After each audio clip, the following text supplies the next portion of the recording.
Hi there, everyone. I am Sarah Saxby, your holistic nutrition consultant, transformation coach, and guide to a new way forward at strategiesforhappiness.com here in Cleveland, Ohio. And you are listening into my vlog called Comfortable Hell, which I share my experience with abuse and how I got out and how you can get out too. So in today's episode, I wanted to talk about a little bit more, expand on how my ex wanted to erase my memory.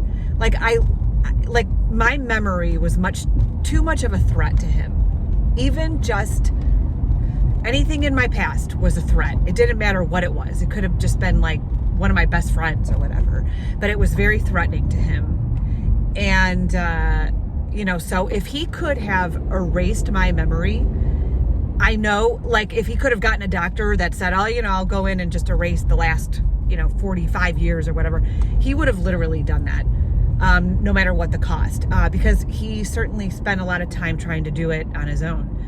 And then I also wanted to talk a little bit about how I doubted myself. And, it's the whole gaslighting thing, right? It's, you're the crazy one. And even though you're just like, dude, I swear, and the fact that you're not talking to friends anymore, family, you're not sharing stuff, it's like you have no perspective. So it's like this horrible cycle. But anyway, and I feel like my intelligence was being insulted by when he would just deny something, and you're just sitting here going, what the fuck are you talking about, So when I was, during the 90s, like I was like really big on, going to watch like techno DJs and all that stuff.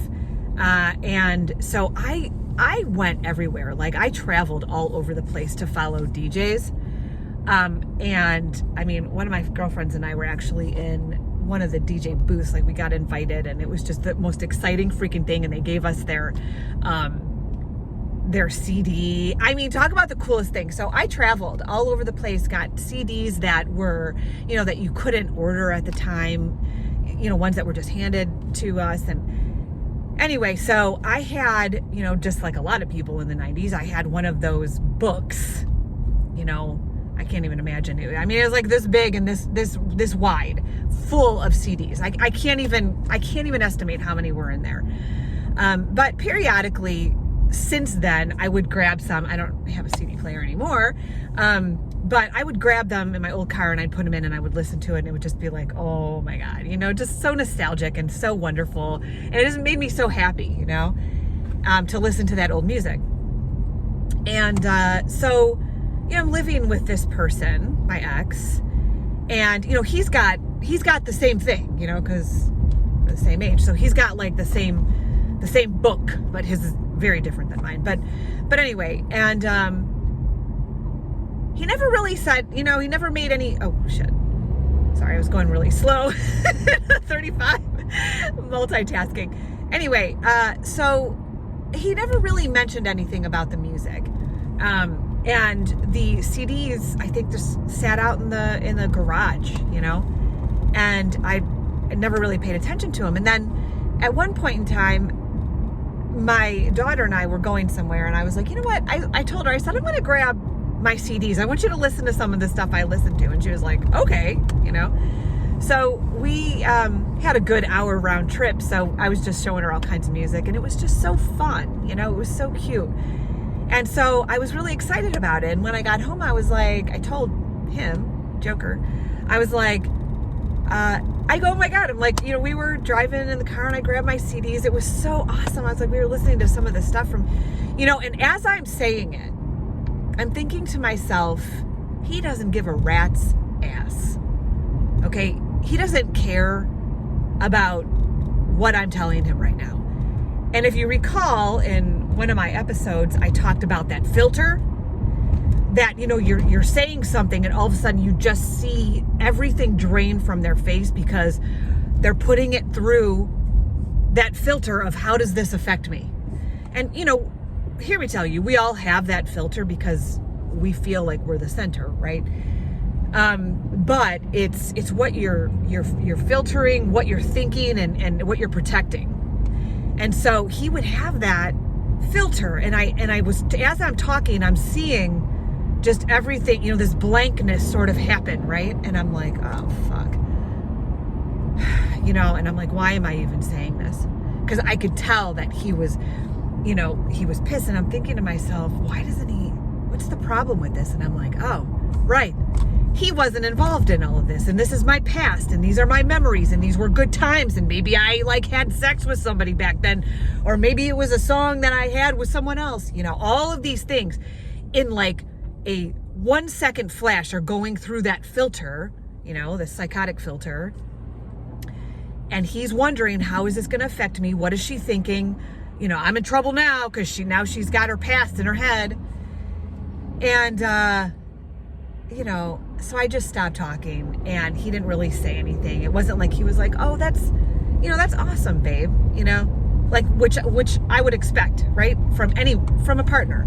Like, oh, I'm glad you had that moment with your daughter and you shared some things. No. It was, how am I affecting him?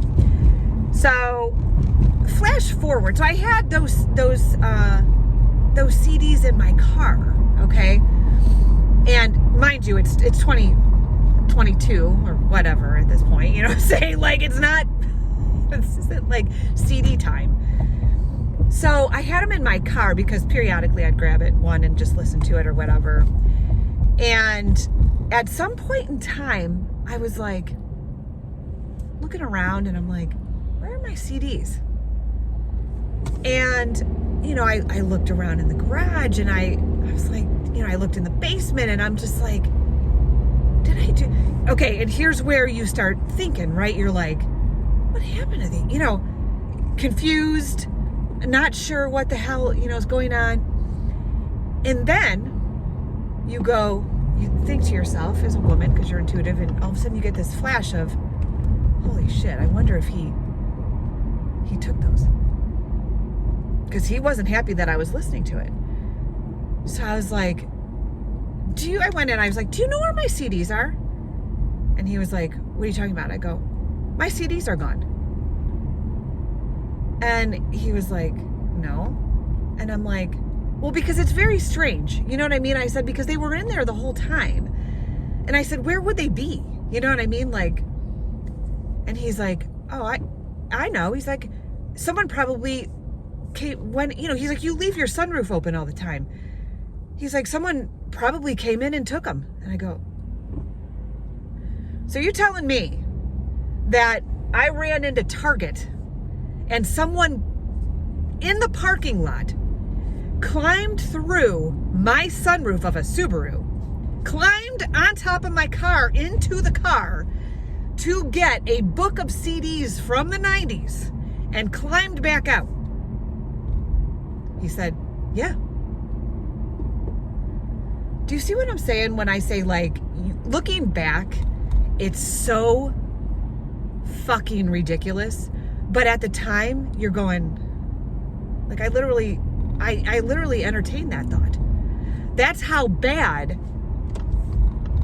I was, just in this absolute brainwashed funk of believing the ludicrous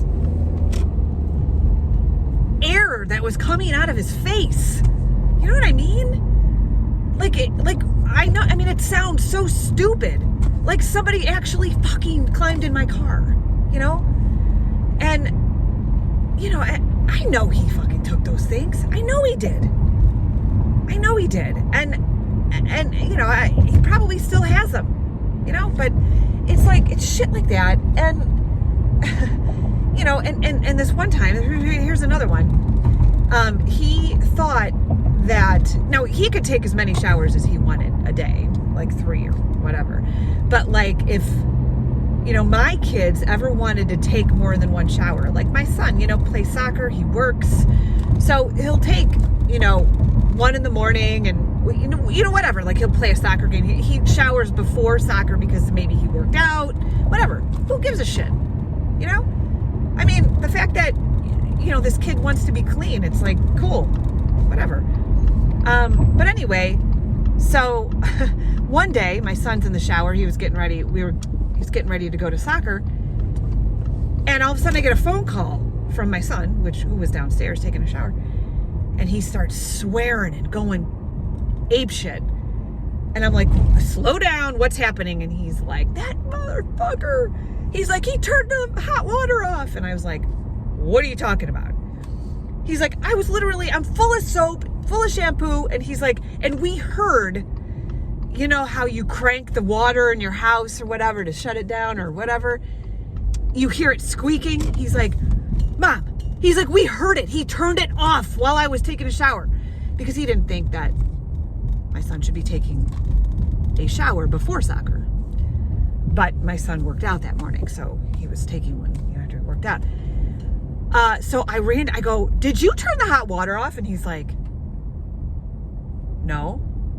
And I go, you didn't just turn the hot water off while he was taking a shower? He's like, no. I go, swear in your kids' lives. He goes, oh, what are we, little kids? Okay, I swear on my kids' lives. All right, well, you just did that, you motherfucker. Because, you know what? He turned the water off. So we all went downstairs, and he's like, looking like all confused, like, he goes, and he turns it, and he goes, well, now it's off. And then he's like messing around, squeaking, turning, and he goes, okay, it's on.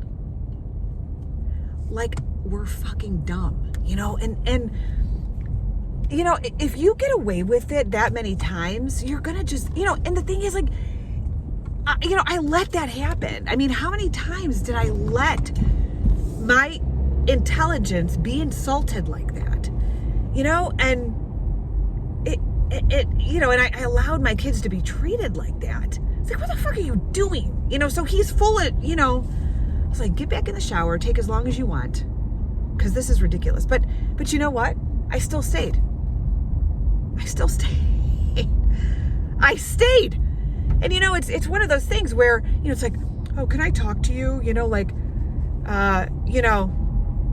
I really, when we fight like this, it's a time where I really need to connect with you. So can we get back on track so we can have sex tonight? Because I really, really need that from you tonight. When we fight like this, I need that connection. Oh my God. Okay. Yeah. So it's stuff, all this kind of stuff would happen. I would know it in my heart, didn't have any friends to bounce it off of. And I would just sit there and be like, I would just go through another day and another day and another day, just knowing that all this stuff was happening. So yeah, please leave your comments, share, if you feel comfortable, share your experiences. As far as I can see, it's a collaboration of all of us, speaking out, letting other people know that they're not alone. So feel free to share anonymously, however I don't know what that means, but I'm down with all of that, and there's no judgment here, man, please. And, but I think that if we feel like we're in it together, then we'll start to realize that we're not crazy, because if you think it's abuse, guys, it is. So love you all. Visit strategiesforhappiness.com, comment below for more info, and leave your comment and all that other stuff. So have a good one, guys. See you later. Bye.